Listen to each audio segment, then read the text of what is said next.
Rudolf Steiner. Como atua o karma? O passado enaltecer do próprio destino. Tradução de Gerda Elpfeld. O sono foi a miúde designado o irmão mais jovem da morte.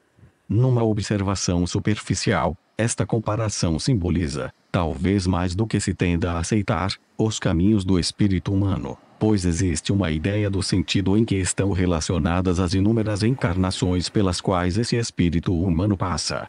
No artigo intitulado Reencarnação e Karma do ponto de vista das concepções necessárias à moderna ciência natural, expus que a atual mentalidade científico-natural, desde que realmente compreenda a si própria, conduz à remota doutrina da evolução do espírito humano eterno através de muitas vidas. A esse conhecimento se segue necessariamente a seguinte pergunta: como essas vidas diversificadas se relacionam entre si? Em que sentido a vida de um homem é o efeito de suas encarnações anteriores, tornando-se motivo para a outra? Uma imagem da relação entre causa e efeito, neste campo, é fornecida pela comparação com o sono. Posso imaginar que existam muitos acreditando estarem no topo do cientismo, vindo a achar as explicações seguintes sem qualquer rigor científico. Posso entendê-los, por saber que a esta objeção necessariamente é impelido quem não tem experiências no campo suprassensível e, ao mesmo tempo, não possui a necessária reserva e modéstia para admitir que ainda poderia aprender alguma coisa. Pelo menos uma única coisa essas pessoas não deveriam dizer: que os acontecimentos aqui apresentados contrariam a razão e que com a razão não podemos comprová-los. A razão nada pode fazer além de combinar e sistematizar fatos. Fatos podem ser vivenciados, mas não atestados com a razão. Com a razão tampouco podemos atestar uma baleia. Ou esta deve ser vista ou, então, descrita por alguém que a viu. Assim também ocorre com os fatos transcendentais. Se ainda não estivermos tão avançados para vê-los por nós mesmos, alguém nos deverá descrevê-los. Eu posso assegurar a todos que os fatos transcendentais que descreverei a seguir são, para quem cujo sentido superior está desenvolvido, tão objetivos quanto a baleia. Eu me levanto de manhã. Minha atividade cotidiana esteve interrompida durante a noite. Não posso retomar esta atividade pela manhã de forma arbitrária, se é que deve existir regra e coerência em minha vida. Com aquilo que fiz ontem foram criadas as precondições para aquilo que terei de fazer hoje. Preciso ligar-me ao resultado de minha atividade de ontem. No pleno sentido da palavra, é válido que minhas ações de ontem sejam o meu destino de hoje? Eu mesmo formei as causas às quais devo anexar os efeitos.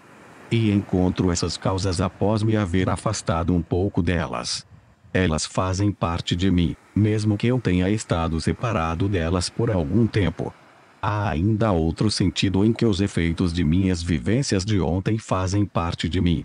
Certamente eu mesmo fui transformado por eles. Admita-se que eu me tenha empenhado em algo que só tenha conseguido realizar pela metade. Fiquei pensando por que esse fracasso parcial me atingiu. Quando eu tiver de fazer outra coisa similar, evitarei erros conhecidos. Adquiri, portanto, uma nova habilidade. Com isto minhas vivências de ontem são as causas de minhas habilidades de hoje? Meu passado permanece ligado a mim, continua vivendo em meu presente, e continuará a me seguir em meu futuro. Por meu passado eu criei a situação em que me encontro atualmente. E o sentido da vida exige que eu fique atado a esta situação. Não faria sentido se, sob condições normais, eu não habitasse uma casa que eu tivesse mandado construir para mim. Eu não deveria acordar hoje, mas ser criado novamente, a partir do nada, se os efeitos de minhas ações de ontem não fossem meu destino de hoje? E novamente criado a partir do nada deveria ser o espírito humano se os resultados de suas vidas anteriores não ficassem ligados aos subsequentes. Sim, o homem não pode viver em outra situação que não aquela criada por sua vida anterior. Ele não o pode tal como aqueles animais que, após sua migração para as cavernas no Kentucky, perderam a visão e não poderão viver mais em outro lugar senão nessas grutas. Eles provocaram por seu feito, pela migração, as condições de sua vida posterior. Uma entidade que uma vez foi ativa não está mais isolada na continuação, colocou-se a si mesma em suas ações. E tudo que ela vier a ser estará, a partir daí, ligado ao que surgirá de suas ações. Esta associação de uma entidade com os resultados de suas ações é a universal lei do karma. A atividade que se tornou destino é karma. É por isso que o sono é uma boa imagem para a morte. Durante o sono o homem está, de fato, subtraído à cena onde o destino o espera. Enquanto dormimos, os acontecimentos continuam correndo nesse cenário. Por certo tempo não temos influência nesse curso. Não obstante, reencontramos os efeitos de nossas ações e precisamos reatar-nos a elas. Nossa personalidade realmente se encarna de novo a cada dia em nosso universo factual. O que esteve separado de nós durante a noite está, de certa forma, disposto ao nosso redor durante o dia. Assim acontece com os atos de nossas encarnações anteriores. Seus resultados estão incorporados ao mundo em que estamos encarnados, porém fazem parte de nós tal como a vida nas cavernas pertence aos animais que, por esse tipo de vida, perderam a visão. Tal como esses animais só podem viver quando reencontram as imediações às quais se adaptaram, assim o espírito humano só pode viver no ambiente que criou por suas ações correspondentes a ele próprio.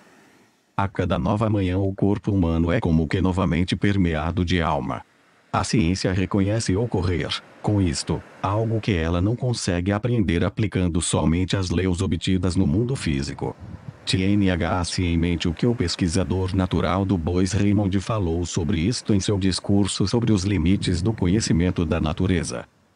Um cérebro inconsciente por qualquer razão, por exemplo, dormindo sem sonhar, não percebe mais cientificamente, du Bois Reymond diz astronomicamente, segredo algum, e também durante o conhecimento científico do corpo restante estaria totalmente decifrada toda a máquina humana, com sua respiração, suas batidas cardíacas, seu metabolismo, seu calor, etc., até a essência da matéria e da energia.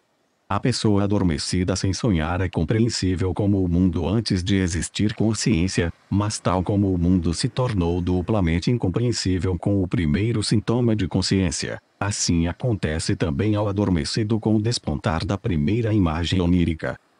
Isto não pode ser diferente, pois o que o pesquisador descreve aqui como a pessoa adormecida sem sonhar é aquilo que, no homem, está sujeito somente às leis físicas. Mas a partir do momento em que aparece novamente permeado de alma, segue as leis da vida anímica. Dormindo, o corpo humano segue somente as leis físicas, o homem acorda e a luz do agir racional entra como uma faísca na existência puramente física. Corresponde inteiramente ao sentido do pesquisador natural du Bois Reymond exprimia-se do seguinte modo: não se pode examinar de todos os lados o corpo adormecido, não se poderá achar nele o anímico. Contudo este anímico continua a corrente de suas ações conscientes no ponto onde a interrompeu antes de adormecer. Sendo assim, o homem pertence, também no que tange a esta observação, a dois mundos. Num deles ele vive fisicamente, sendo que essa vida física pode transcorrer pela linha das leis físicas, no outro ele vive espiritualmente consciente, e sobre essa vida nada podemos saber por meio de leis físicas. Se quisermos estudar uma vida, precisaremos ater-nos às leis físicas da ciência natural, mas se quisermos entender a outra vida, precisaremos conhecer as leis do agir consciente, por exemplo, a lógica, o direito, a economia política, a estética e assim por diante. O corpo humano adormecido, sujeito apenas às leis físicas, jamais pode realizar algo ligado ao sentido das leis da razão. Porém o espírito humano traz essas leis da razão para dentro do mundo físico. E à medida que as houver trazido, ele as reencontrará quando, após uma interrupção, retomar o fio de sua atividade. Permaneçamos ainda, por um instante, na imagem do sono. A personalidade deve religar-se hoje aos seus atos de ontem, para que a vida não careça de sentido. Ela não poderia fazê-lo caso não se sentisse ligada a esses atos. Eu não poderia receber o resultado de minha atuação de ontem se em mim mesmo não houvesse ficado algo dessa atuação. Se hoje eu tivesse esquecido tudo que vivenciei ontem, seria um novo homem e não poderia ligar-me a coisa alguma. É a minha memória que me possibilita o reatamento com minhas ações de ontem. Esta memória me prende às consequências de meu agir. Aquilo que, no verdadeiro sentido, faz parte de minha vida racional. Por exemplo, a lógica é hoje o mesmo de ontem. Isto se aplica também ao que ontem de maneira alguma e, acima de tudo, jamais entrou em meu círculo de visão. Minha memória une meu agir lógico de hoje ao meu agir lógico de ontem. Caso só dependesse da lógica, poderíamos de fato iniciar uma nova vida a cada manhã, mas a memória fica guardando o que nos prende ao nosso destino. Desse modo eu me encontro realmente, de manhã, como uma entidade tríplice, reencontro meu corpo, que durante meu sono obedeceu somente a leis físicas, reencontro a mim próprio, meu espírito humano, que hoje é o mesmo de ontem e possui o mesmo dom da ação racional de ontem, e encontro, guardado na memória, tudo que o dia de ontem e todo o meu passado fez de mim. E com isto temos ao mesmo tempo um quadro da entidade tríplice do homem. Em cada nova reencarnação cedilha maiúsculo o homem se encontra num organismo físico sujeito às leis da natureza exterior, e em cada encarnação ele é um mesmo espírito humano, constituindo, como tal, o elemento eterno nas várias encarnações. Corpo e espírito situam-se frente a frente, entre ambos deve haver algo como a memória entre minhas ações de ontem e de hoje, e isso é a alma. A alma guarda os efeitos de minhas ações das vidas passadas, faz com que o espírito apareça cedilha maiúsculo A, na nova encarnação, como aquilo que a vida anterior fez dele. Assim se ligam o corpo, a alma e o espírito. Eterno é o espírito, nascimentos e morte vigoram na corporalidade segundo as leis do mundo físico, a alma os une sempre de novo, tecendo o destino a partir das ações. Também para a comparação entre alma e memória é possível reportar a ciência natural de hoje. No ano de 1871 o pesquisador L. Aldering publicou um tratado intitulado Sobre a Memória como Função Geral da Matéria Organizada, e Ernst Haeckel concorda com os pontos de vista de Ehring dizendo, em seu trabalho sobre a geração de ondas das partículas vitais, o seguinte: de fato, todo meditar mais profundo nos convence de que sem a admissão de uma memória inconsciente da matéria viva as funções mais importantes são de todo inexplicáveis. A capacidade da imaginação e da continuação, do pensar e da consciência, do exercício e do hábito, da alimentação e da procriação baseia-se na função da memória inconsciente, cuja atividade é infinitamente mais significativa que a da memória consciente. Ehring diz, com razão, que à memória devemos quase tudo que somos e temos. E então Haeckel tenta atribuir todos os processos de hereditariedade nos seres vivos a essa memória inconsciente. O fato de o ente filha ser semelhante ao ente mãe, sendo deste último transmitidas propriedades ao primeiro, deve fundamentar, conforme esse argumento, na memória inconsciente do vivo, que na sequência da procriação guarda lembranças de formas anteriores. Aqui não é o caso de se investigar o que é de cientificamente sustentável nas exposições de Ehring e Haeckel, pelos escopos que aqui se perseguem. Só é importante que o cientista pesquisador se veja obrigado, no ponto onde ultrapassa nascimento e morte e onde deve supor algo que sobreviva à morte, a aceitar uma entidade que ele imagina semelhante à memória. Ele naturalmente lança mão de uma força suprassensível, onde as leis da natureza física não alcançam. Aliás, deve-se reparar que aqui se trata, primeiro, somente de uma comparação, de uma imagem ao se falar de memória. Não se deve acreditar entendermos por alma algo que, sem mais nem menos, se equipara à memória consciente. Mesmo na vida cotidiana, nem sempre está em jogo a memória consciente quando se utilizam as vivências do passado. Os frutos destas vivências nós os carregamos em nós, embora nem sempre recordemos conscientemente o que foi vivenciado. Quem se lembra de todos os detalhes pelos quais aprendeu a ler e a escrever? E a quem todos esses detalhes se tornam inconscientes? O costume, por exemplo, é uma forma de memória inconsciente. Deve ser apenas indicativa a comparação entre a memória e o elemento anímico, situado entre o corpo e o espírito, mediador entre o que é eterno e aquilo que está inserido como corpo físico na sequência formada por nascimento e morte.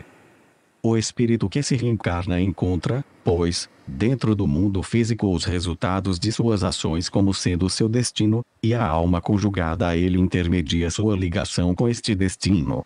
Pode-se perguntar, como é que o espírito pode encontrar os resultados de suas ações se, em sua reencarnação, certamente é transferido para um mundo totalmente diferente daquele em que esteve antes? Esta pergunta tem como base uma ideia muito superficial do entrelaçamento do destino. Se transfiro minha residência da Europa para a América, também passo a me encontrar num ambiente totalmente novo, e apesar disto minha vida na América depende totalmente da anterior, na Alemanha. Se me tornei mecânico na Europa, minha vida na América se organiza de forma totalmente diferente do que se eu me tivesse tornado bancário. No primeiro caso estarei certamente rodeado de máquinas, e no outro de papéis de banco. Em todo caso minha vida anterior determina meu ambiente, atraindo de certa forma, de todo o derredor, as coisas que lhe são relacionadas. Assim ocorre com minha alma espiritual, ela necessariamente se cerca daquilo que com ela se relacionou na vida anterior. Isto não pode contradizer a comparação do sono com a morte, para quem está ciente de se tratar somente de uma comparação, se bem que uma das mais acertadas. Para que de manhã eu encontre a situação que eu mesmo criei no dia anterior, disto se encarrega o decurso espontâneo dos acontecimentos. Para que eu reencontre, quando me reencarno, um ambiente que corresponda ao resultado de minhas ações na vida anterior, para tanto coopera o parentesco de minha alma espiritual, renascida, com as coisas desse ambiente. O que me faz entrar nesse ambiente? Diretamente as propriedades de minha alma espiritual na nova reencarnação. Aliás, essas propriedades eu só as tenho pelo fato de as ações de minhas vidas anteriores as terem impregnado na alma espiritual. Tais ações são, portanto, a causa real de eu haver renascido em certas circunstâncias, e o que eu faço hoje será igualmente motivo para que, numa vida posterior, eu encontre estas ou aquelas condições. Assim sendo, o homem cria, de fato, seu destino. Isto só parece ininteligível quando se observa a vida isoladamente, não a considerando um elo das vidas consecutivas. Desse modo se pode dizer que nada poderá atingir o homem, na vida, se para tal ele próprio não houver criado condições. Pela compreensão da lei do destino, do karma, somente se tornará compreensível porque o bom precisa frequentemente sofrer e o mal pode ser feliz. Esta aparente desarmonia de unir a vida desaparece quando se amplia a visão às muitas vidas. Aliás, não se deve imaginar ser a lei do karma tão simples quanto um juiz comum ou como a curadoria pública. Isto se assemelharia a imaginar Deus como um velho de barbas brancas. Muitos incorrem neste erro, são particularmente os opositores da ideia do karma que partem de tais premissas errôneas. Eles lutam contra a ideia que eles endossam a respeito de quem confessa o karma, e não contra a dos verdadeiros confessores. Como é que o homem está relacionado com o ambiente físico ao ingressar em nova encarnação? Por um lado, esse relacionamento resulta do fato de, no ínterim entre as duas encarnações, ele não ter participado do mundo físico, e, por outro, de sua evolução nesse ínterim. Fica claro, desde o início, que para essa evolução nada pode fluir do mundo físico, pois a alma espiritual se encontra fora dele. Por isso, tudo que nela se passa a ela agora pode aurir somente de si mesma, ou melhor, do mundo suprafísico. Como estivesse inserida na encarnação do mundo físico dos objetos, após a desencarnação lhe foi retirada a influência imediata desse mundo, restando dele tão somente o que comparamos à memória. Duas partes compõem esse resíduo de memória. Essas partes surgem quando se leva em conta o que contribuiu para sua formação. O espírito viveu no corpo e, por seu intermédio, relacionou-se com o mundo das formas. Esse relacionamento encontrou sua expressão no fato de se haverem desenvolvido, por meio do corpo, instintos, desejos e paixões, por cujo intermédio se concretizaram atividades externas. Por ser corpóreo, o homem ide sob a influência dos instintos, desejos e paixões, que tem seu significado por dois lados. Por um lado eles imprimem sua marca nas ações externas que o homem executa, por outro formam seu caráter pessoal. A ação que executo é consequência de meu impulso, e eu mesmo sou, como personalidade, o que esse impulso expressa. A ação passa ao mundo exterior, o impulso fica em minha alma tal como a representação em minha memória. E do mesmo modo como a imagem representativa em minha memória é imediatamente reforçada por cada nova impressão similar, assim o instinto é reforçado por cada nova ação que eu executo sob sua influência. Assim vive em minha alma, por causa da existência corpórea, uma soma de instintos, desejos e paixões. Tal soma denomina-se corpo do desejo, Kama Rupa.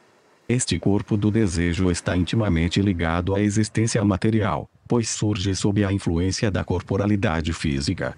A partir do momento em que o espírito não está mais encarnado, ele não pode, por isto, continuar sua formação. O espírito deve livrar-se dele à medida que, por seu intermédio, esteve ligado à vida física isolada. A vida física segue-se outra, em que se processa essa libertação. Pode-se perguntar o seguinte: será que com a morte não se destrói também esse corpo do desejo? A resposta é não, à medida que em cada momento da vida física o desejo prevalece sobre a satisfação, o desejo subsiste mesmo tendo cessado a possibilidade de satisfação. Só um ser humano que nada deseja no mundo físico deixa de possuir o excesso de desejo sobre a satisfação. Só um homem livre de desejo morre sem conservar em seu espírito uma soma de desejo. E essa soma deve extinguir-se após a morte. O estado dessa extinção é chamado permanência no lugar do desejo, Kama Loka. Reconhece-se facilmente que esta condição deve demorar tanto quanto o ser humano se sentiu ligado à vida dos sentidos. A segunda parte do resíduo de memória é formado de outra maneira. Tal como o desejo atrai o espírito para a vida passada, a outra parte lhe indica o futuro. Por seu trabalho no corpo, o espírito travou conhecimento com o mundo ao qual esse corpo pertence. Cada novo esforço, cada nova vivência aumenta este conhecimento. Via de regra, o homem executa melhor cada coisa na segunda tentativa. A experiência, a vivência se estampa no espírito como uma elevação de suas habilidades. É assim que nossa experiência ide sobre o nosso futuro, e quando não mais temos oportunidade de fazer experiências, o resultado das mesmas fica como resíduo de memória. Contudo, nenhuma experiência poderia agir em nós se não tivéssemos as habilidades para tirar proveito dela. O modo como podemos assimilar a experiência, o que somos capazes de fazer a partir daí disto depende o que ela significa para o nosso futuro. Para Goethe, uma vivência era algo diferente do que para seu camareiro, e através do primeiro ela tinha consequências totalmente diferentes do que através do último. As habilidades que adquirimos por meio de uma vivência dependem, assim, do trabalho espiritual que executamos em relação cedilha maiúsculo à vivência. Em certos momentos de minha vida eu sempre possuo em mim uma soma dos resultados de minhas experiências. Esta soma constitui a predisposição para habilidades que possam manifestar-se a seguir. Essa soma é o que o espírito humano possui por ocasião de sua desencarnação, levando-a para a vida suprassensível. Se nenhum laço corpóreo o liga mais à existência física, e tendo-se ele despojado dos desejos que o acorrentam a ela, resta-lhe o fruto de suas experiências, o qual está totalmente liberto da imediata influência da vida passada. Agora o espírito só se pode preocupar com o que dá para formar o futuro. Sendo assim, após ter deixado o local do desejo, o espírito encontra-se no estado em que suas vivências de vidas anteriores se transformam em germes, predisposições, habilidades, etc. Para o futuro. Designa-se a vida do espírito nesse estado como sendo a permanência no local de enlevo, devachan. Enlevo pode designar um estado que faz esquecer toda preocupação pelo que passou, deixando o coração bater meramente pelo futuro. Fica óbvio que este estado perdura, em geral, tanto mais quanto maior pretensão, maior aspiração exista, na morte, a adquirir novas habilidades. Naturalmente não se pode tratar, aqui, de desenvolver todos os conhecimentos relacionados com o espírito humano. Só se deve mostrar como a lei do karma age na vida física. Para tal basta saber, de início, o que o espírito leva dessa vida física aos estados suprassensoriais e o que disto ele traz de volta para uma nova encarnação. Ele traz de volta experiências de vidas passadas que se tornaram propriedades de seu ser. Para avaliar o alcance disto, deve-se esclarecer o processo somente no único exemplo. Kant diz: duas coisas preenchem a mente com admiração sempre crescente: o céu estrelado sobre mim e a lei moral dentro de mim. Cada ser pensante concorda que o céu estrelado não surgiu do nada, e sim formou-se aos poucos. E foi o próprio Kant que em 1755 procurou explicar, num escrito fundamental, a formação gradual de um cosmo. Mas tampouco se deve aceitar o fato da lei moral sem uma explicação. Tampouco essa lei moral surgiu do nada. Nas encarnações iniciais pelas quais o homem passou, a lei moral não falava tanto, nele, quanto falou em Kant. O homem primitivo age inteiramente de acordo com seus instintos, levando para as situações suprassensíveis as vivências havidas com tal comportamento. Aqui elas se tornam aptidão superior. Já numa encarnação cedilha maiúsculo a posterior, não atua mais nele o mero instinto, este já é guiado pelos efeitos das experiências feitas anteriormente. E muitas encarnações são necessárias até que o homem, originalmente entregue por inteiro aos instintos, acareie com seu meio ambiente a lei moral purificada, designada por Kant como algo que se pôde admirar com tanto deslumbramento quanto o céu estrelado. O ambiente dentro do qual o homem nasce mediante nova encarnação apresenta-lhe os resultados de suas ações sob forma de seu destino. Ele próprio entra nesse ambiente com as habilidades que formou a partir de suas antigas vivências nos estados suprassensíveis. Também por isto suas vivências no mundo físico estarão, em geral, em grau tão superior quanto mais humilde ele se houver encarnado, ou quanto maiores houverem sido seus esforços em suas encarnações anteriores. Por isto a peregrinação pelas encarnações será urna evolução ascendente. Cada vez mais rico se torna o tesouro que suas experiências acumulam em seu espírito. E com isto ele enfrenta seu meio ambiente, seu destino com crescente maturidade. Isto o torna cada vez mais senhor do destino, pois trata-se justamente do que ele obtém de suas vivências. Ele aprende a interpretar as leis do mundo em que decorrem essas vivências.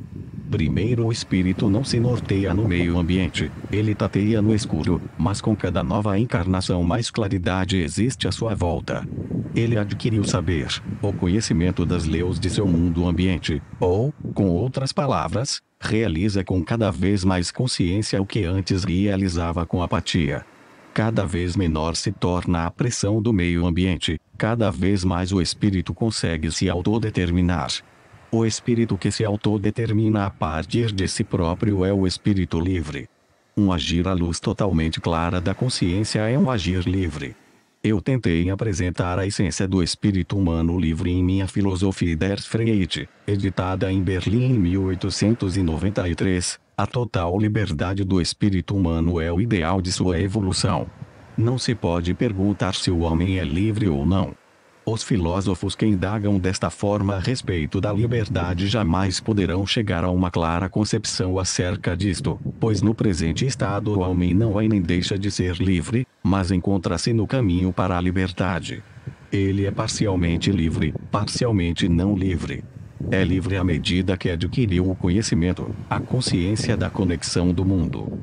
O fato de nosso destino, nosso karma se nos aproximar sob forma de uma necessidade absoluta não é impedimento para a nossa liberdade. É que agindo nós nos aproximamos, isto sim, desse destino que somos nós que agimos de acordo com as leis desse destino. Se acendo o fósforo, surge o fogo segundo as leis necessárias, mas primeiro eu coloquei em atividade essas leis necessárias. Da mesma forma, só posso executar uma ação no sentido das leis necessárias de meu karma, mas sou eu quem coloca essas leis necessárias em atividade.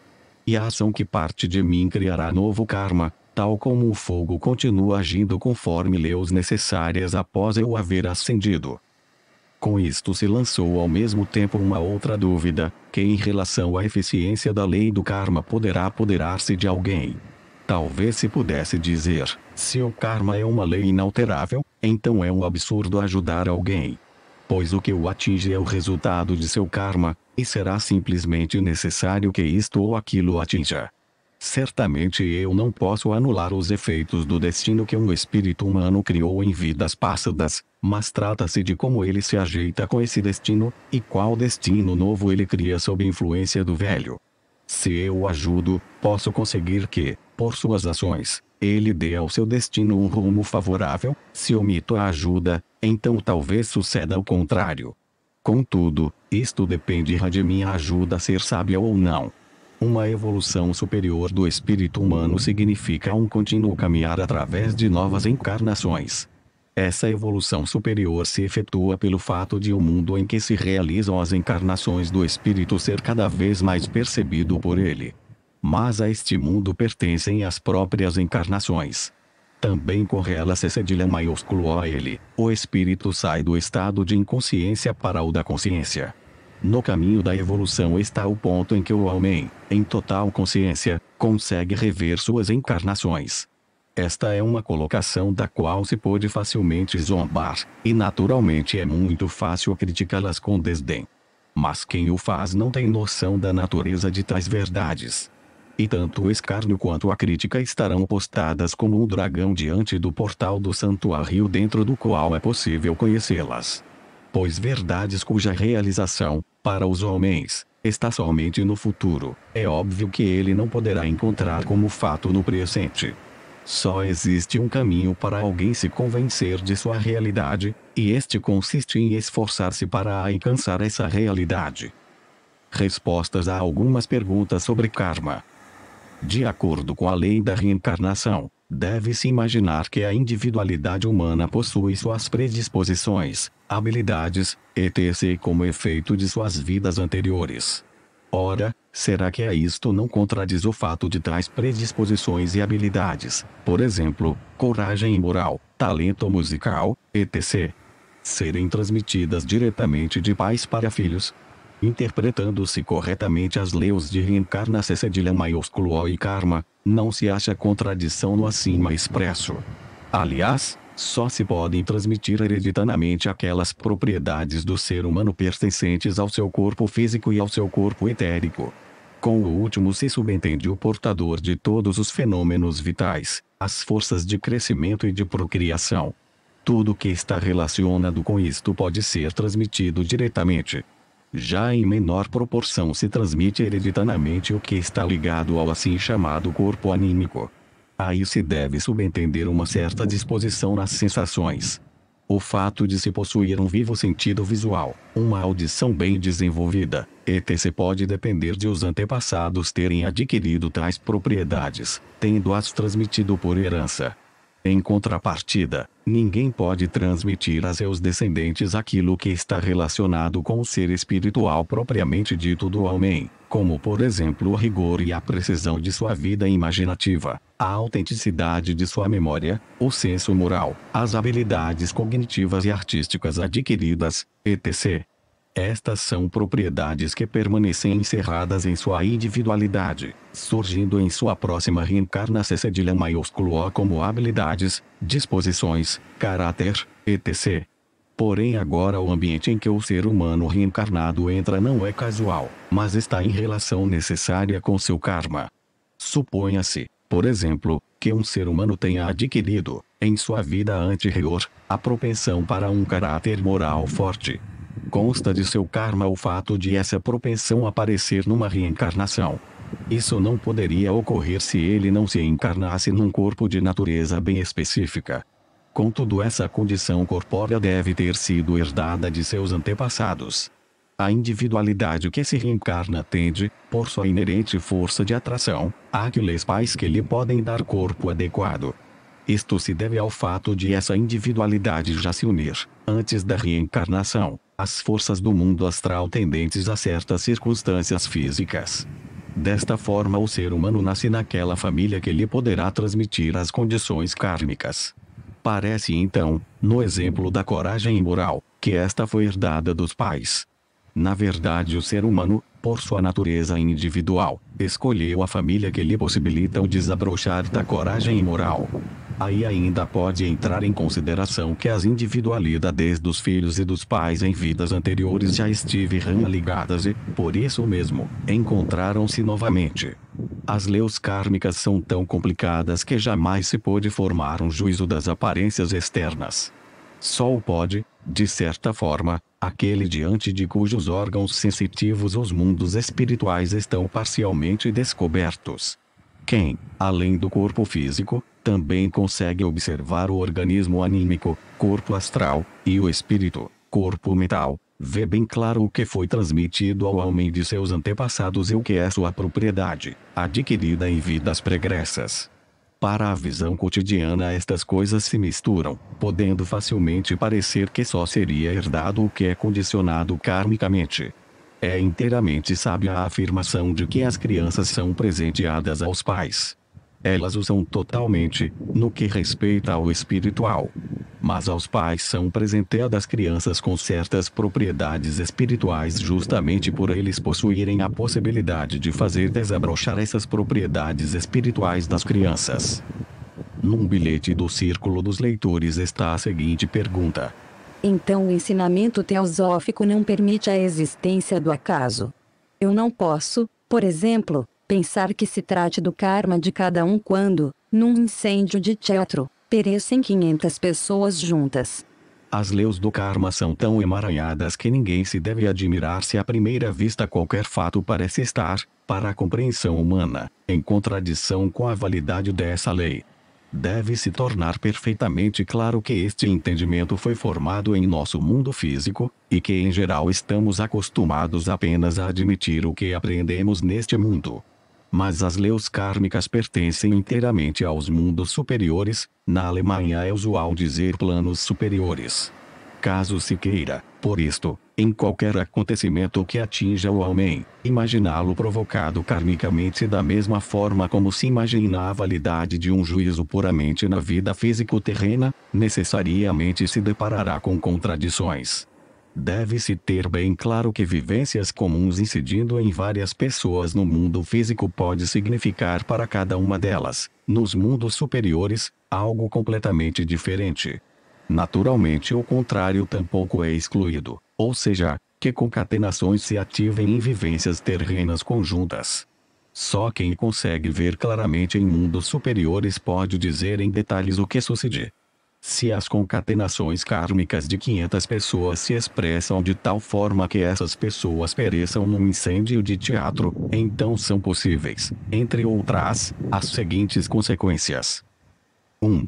As concatenações kármicas de nenhuma das 500 pessoas precisam necessariamente ter alguma coisa a ver com as das outras pessoas acidentadas. A desgraça conjunta está então, para o karma das pessoas em si, mais ou menos como a sombra de 50 pessoas numa parede está para o mundo dos pensamentos e das sensações dessas pessoas.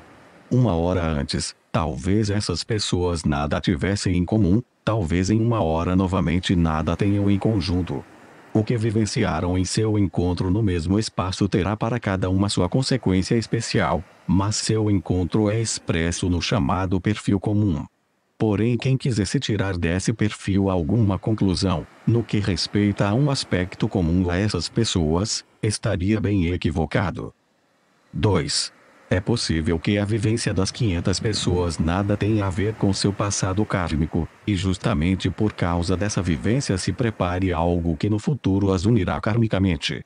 Talvez essas 500 pessoas ponham em funcionamento, numa época longínqua, um empreendimento comum, e o desastre as tenha reunido para os mundos superiores. Ao místico experiente é bastante conhecido, por exemplo, que agremiações formadas na atualidade devem sua origem ao fato de as pessoas que se unem terem vivenciado, num passado longínquo, um desastre em conjunto. 3. Pode, realmente, um tal caso ser o efeito de uma culpa conjunta de tais pessoas. Nisto ainda existem inúmeras outras possibilidades. Todas as 3 possibilidades indicadas podem, por exemplo, estar combinadas entre si, e assim por diante. Falar de acaso no mundo físico é certamente válido. E tanto quanto soa incondicional a frase não existe acaso ao se levar em consideração todos os mundos, tanto injustificado seria eliminar a palavra acaso ao se falar somente da concatenação das coisas do mundo físico. O acaso no mundo físico não é causado pelo fato de neste mundo as coisas sucederem no espaço sensorial. À medida que sucedem nesse espaço, elas devem também obedecer às leis desse espaço. Mas nesse espaço podem coincidir externamente coisas que à primeira vista nada têm internamente em comum. Do mesmo modo como é improvável que meu rosto esteja realmente deformado por se mostrar deformado num espelho irregular, tampouco as origens de uma telha caída do telhado, a qual me machuca enquanto sou transeunte momentâneo, precisa ter algo a ver com meu karma, proveniente do meu passado.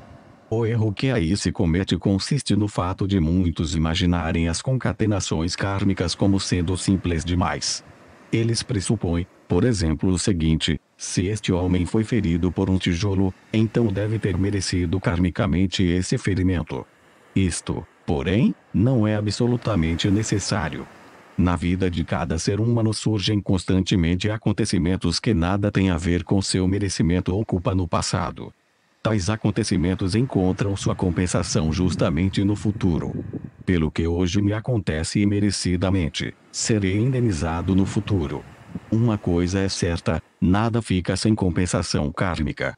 Porém, se uma vivência do ser humano é consequência de seu passado kármico, ou causa de seu futuro kármico, isto deve ser constatado em detalhe, e não pode ser decidido pelo juízo acostumado ao mundo físico, mas somente por experiência e observações ocultas. Pode-se entender, segundo o ensinamento do karma, que uma alma humana extremamente desenvolvida renasça numa criança desamparada e não desenvolvida. Para muitos, contém algo de insuportável e ilógico o pensamento de se ter de começar sempre de novo no grau da infância. O modo como o ser humano pode ser ativo no mundo físico depende dos instrumentos físicos que ele possui. Ideias superiores, por exemplo, só podem ser expressas nesse mundo quando existe um cérebro totalmente desenvolvido. Assim como o pianista tem de esperar até que o construtor lhe apronte o piano a ponto de ele poder reproduzir suas ideias musicais, a alma deve esperar com habilidades adquiridas em vidas anteriores até que as forças do mundo físico hajam construído os órgãos corpóreos a ponto de estes se poderem tornar uma expressão dessas habilidades. As forças da natureza precisam percorrer seu caminho, e a alma também. Existe, porém, desde o início da vida humana uma cooperação entre forças da alma e do corpo, mas a alma ende no corpo infantil, ainda dócil e flexível, de maneira que este possa tornar-se mais tarde portador daquelas forças cedilha maiúsculo AS adquiridas em períodos de vida passados. É realmente necessário que primeiramente o ser humano reencarnado se adapte às novas condições de vida. Se ele simplesmente aparecesse numa nova vida com tudo anteriormente adquirido, não se adaptaria ao meio ambiente. Ele adquiriu suas habilidades e forças sob outras circunstâncias, e num ambiente totalmente diverso. Caso quisesse simplesmente entrar no mundo em seu estado anterior, seria aí um estranho. O período infantil existe para estabelecer a harmonia entre as antigas e as novas condições. Como se apresentaria em nosso mundo um homem, ainda que inteligente, da antiga época romana caso simplesmente nascesse neste mundo com suas forças adquiridas então? Uma força só pode ser aplicada quando colocada em harmonia com o ambiente. Quando, por exemplo, nasce um gênio, já existe a força genial no mais íntimo cerne da pessoa, chamado também de corpo causal. O corpo espiritual inferior, kama manas, e o corpo de sentimentos e sensações, corpo astral, são, no entanto, adaptáveis, indeterminados em certo grau. Essas duas partes da entidade humana são então aperfeiçoadas. Nesse processo atuam o corpo causal, a partir do íntimo, e o ambiente, a partir do exterior.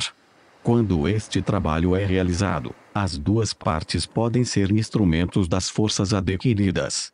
Não é, portanto, nada ilógico nem insuportável para o pensamento o fato de se nascer como criança.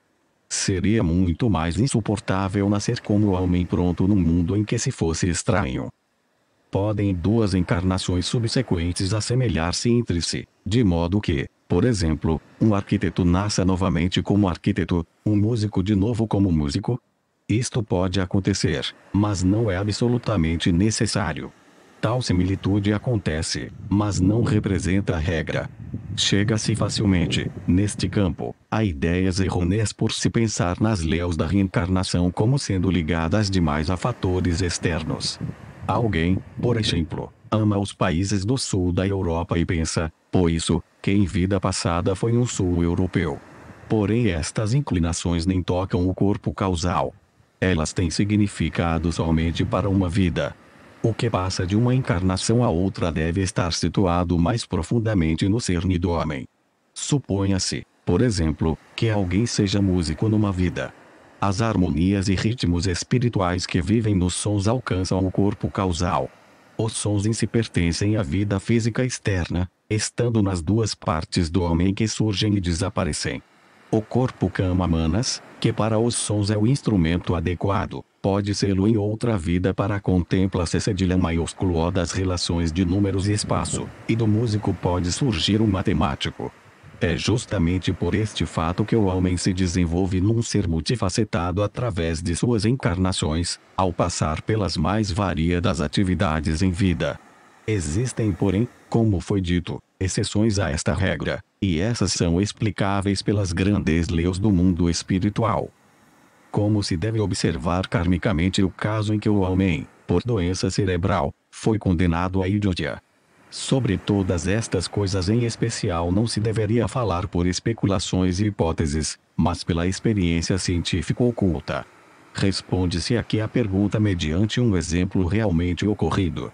Uma pessoa foi condenada, em vida anterior, a ter uma vida de embotamento por subdesenvolvimento do cérebro. Entre mentes, entre sua morte e um novo nascimento ela pôde elaborar em si todas as experiências opressivas de tal vida, o repúdio, o desamor dos homens, e renasceu como verdadeiro gênio de beneficência. Um caso assim mostra claramente como se erra ao relacionar karmicamente tudo com o passado. Não se pode dizer sempre, este destino se origina desta ou daquela culpa no passado. Com a mesma frequência se deve pensar que uma vivência qualquer não está relacionada com o passado, sendo certamente, e muito mais, apenas a origem para uma compensação no futuro. Um idiota não precisa, em absoluto, ter merecido seu destino por suas ações no passado, mas a consequência kármica de seu destino futuro de modo algum falhará. Assim como no comerciante o respectivo balanço se deve aos números do livro caixa, podendo ele, contudo, fazer sempre novas anotações de entradas e saídas, na vida do homem podem suceder sempre novas ações, golpes do destino, etc., apesar de sua conta de vida ser a cada momento bem específica. Por isto o karma não deve ser entendido como destino não influenciável, como fatalidade, mas totalmente compatível com a liberdade, com a vontade do homem. O karma não exige resignação à sorte inalterável, ao contrário, traz a certeza de que nenhuma ação, nenhuma vivência do homem fica sem consequência ou se desenrola sem lei no mundo, mas se encaixa em lei justa, compensadora. É justamente se não houvesse karma que reinaria a arbitrariedade no mundo. Mas assim eu posso saber que cada uma de minhas ações, cada uma de minhas vivências se encaixa num contexto regular. Minha ação é livre, estando seu efeito absolutamente de acordo com as leis. Trata-se de uma livre ação do comerciante quando ele realiza um negócio. O resultado disto se encaixa, porém, regularmente em seu balanço. Nota do autor relativa à página 4. Para os que estão acostumados às usuais expressões teosóficas, assinalo o seguinte: por certos motivos, extraio minhas expressões de uma linguagem oculta, que nas designações difere um pouco daquela contida nos escritos teosóficos difundidos, mas, naturalmente, concorda totalmente com eles quanto ao tema. Por isto quero conjugar aqui as duas formas. Cada uma das entidades, corpo, alma, espírito é composta, por sua vez, de 3 membros. Por isto o homem aparece formado por 9 membros. O corpo é composto por 1. O corpo em si. 2. O corpo vital. 3. O corpo das sensações. A alma é composta por 4. A alma sensitiva. 5. A alma do intelecto. 6. A alma da consciência. O espírito é composto por 7. Personalidade espiritual. 8. Espírito vital. 9. Homem-espírito. No ser humano encarnado se unem, confluem, os membros 3, 4, 6 e 7. É por isto que para ele os 9 membros aparecem diminuídos para 7, mantendo-se a tradicional divisão teosófica do homem. 1. Corpo em si, Stula Sarira. 2. Corpo vital, Prana. 3. Corpo sensitivo permeado pela alma da sensação, corpo astral, Kama Rupa. 4. Alma do intelecto, Kama Manas. 5. Alma da consciência permeada pela personalidade, Buddhi Manas. 6. Espírito vital, Buddhi. 7. Homem-espírito, Atma. Nota da tradutora relativa a PAG 10. Corpo causal é o nome usado no Oriente para designar o eu. Nas escolas trans-himalaianas é sempre chamado de corpo kármico, de karma, ação, causa que produz incessantes renascimentos ou reencarnações.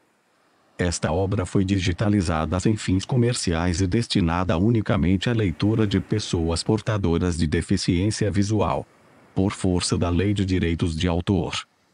Por isto, este trabalho é oferecido gratuitamente aos amigos cegos e deficientes visuais de acordo com a Lei 9.610, de 19 de fevereiro de 1998, sobre direitos autorais.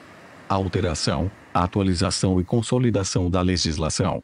Título I, dos direitos do autor.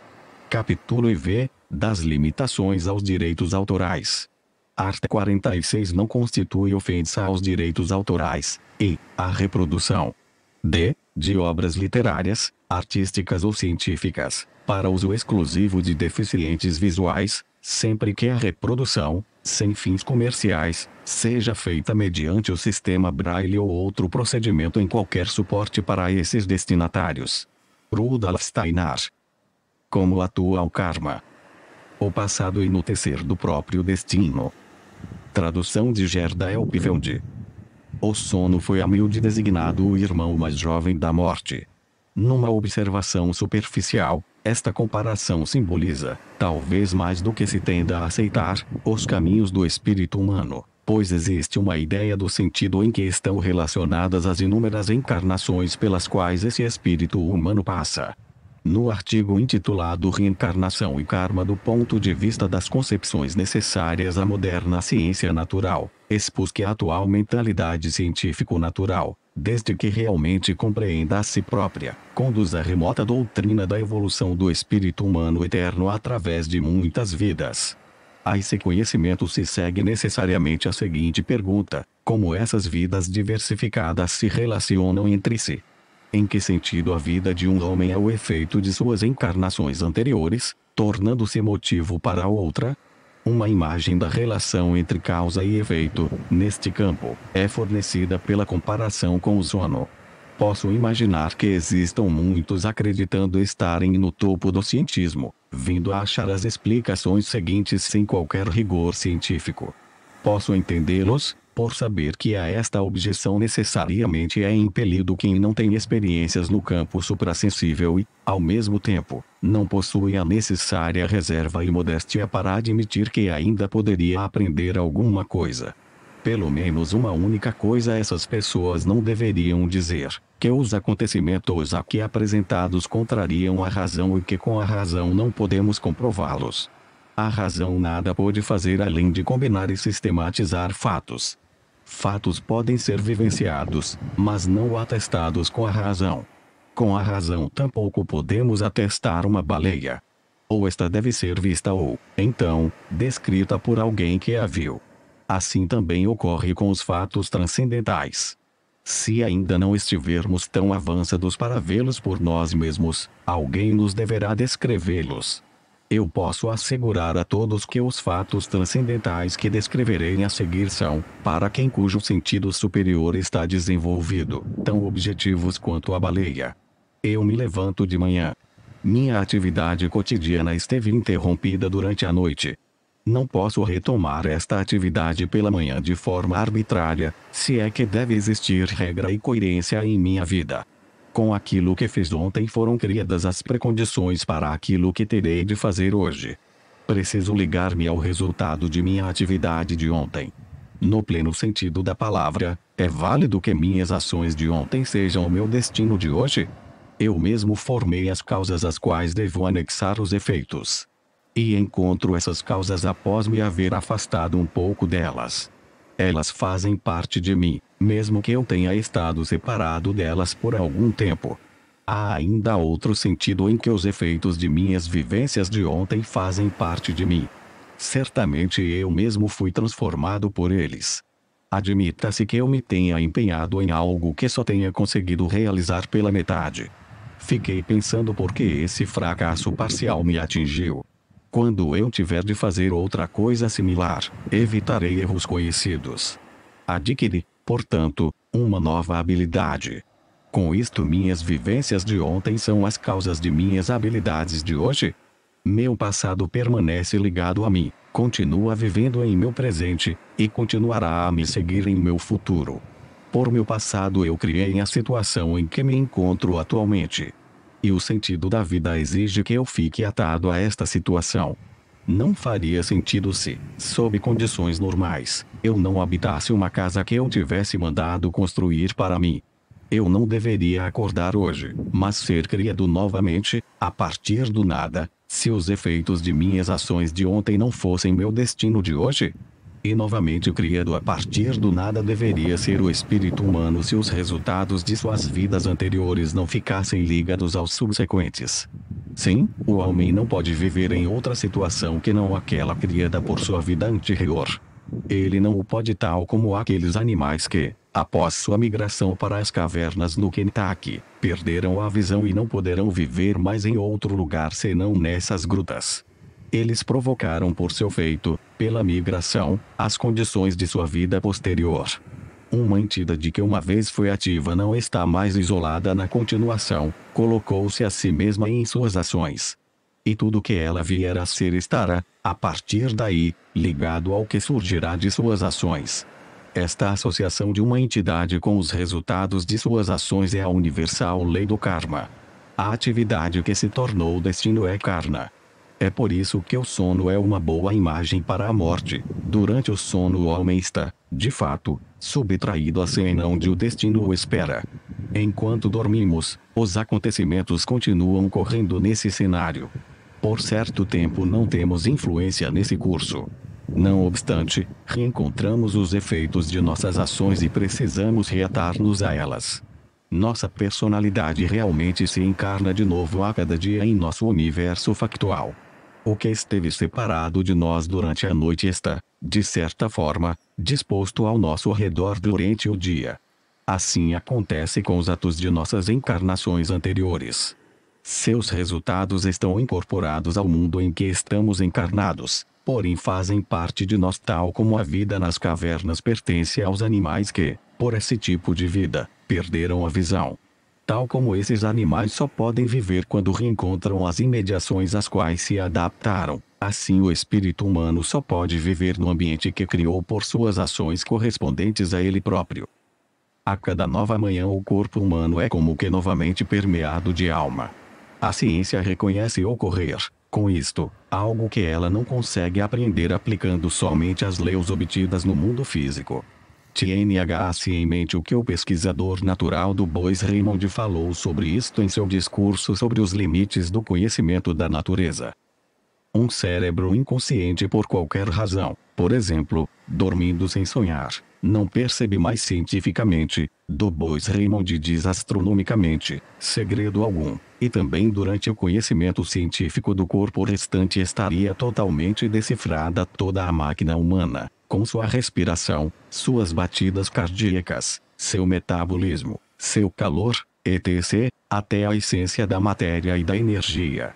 A pessoa adormecida sem sonhar é compreensível como o mundo antes de existir consciência, mas tal como o mundo se tornou duplamente incompreensível com o primeiro sintoma de consciência, assim acontece também ao adormecido com o despontar da primeira imagem onírica. Isto não pode ser diferente, pois o que o pesquisador descreve aqui como a pessoa adormecida sem sonhar é aquilo que, no homem, está sujeito somente às leis físicas. Mas a partir do momento em que aparece novamente permeado de alma, segue as leis da vida anímica. Dormindo, O corpo humano segue somente as leis físicas. O homem acorda e a luz do agir racional entra como uma faísca na existência puramente física. Corresponde inteiramente ao sentido do pesquisador natural do Bois Raymond exprimir-se do seguinte modo: não se pode examinar de todos os lados o corpo adormecido, não se poderá achar nele o anímico. Contudo, este anímico continua a corrente de suas ações conscientes no ponto onde a interrompeu antes de adormecer. Sendo assim, o homem pertence, também no que tange a esta observação, a dois mundos.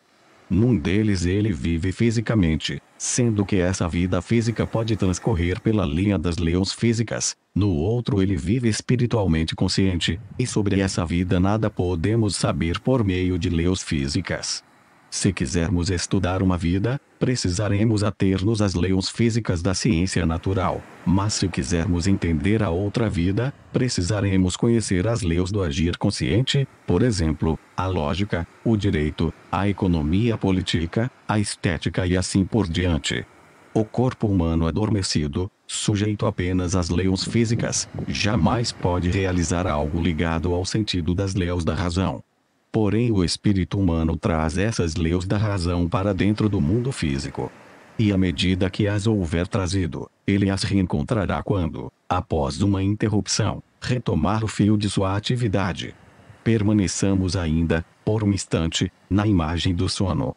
A personalidade deve religar-se hoje aos seus atos de ontem, para que a vida não careça de sentido.